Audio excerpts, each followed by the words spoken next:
এই জন্যে আমি বারবার আপনাদেরকে মনে করে একটা কথা, আমার জীবন থেকে উপলব্ধি করি একটা কথা, যে একমাত্র আল্লাহ ছাড়া এই পৃথিবীতে এবং পরকালে আমাদের আপন বলে কেউ নাই।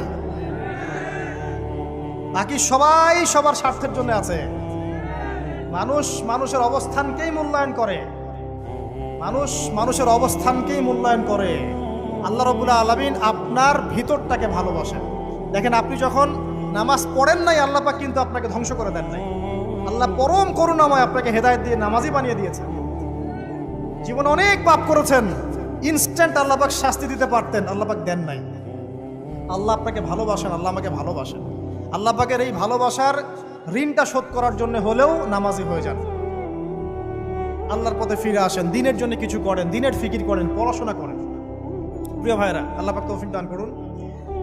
দেখুন, এই রিবা থেকে দূরে থাকার জন্য একটা হাদিস যথেষ্ট, যে 4 শ্রেণীর মানুষকে আল্লাহ রাসূল সাল্লাল্লাহু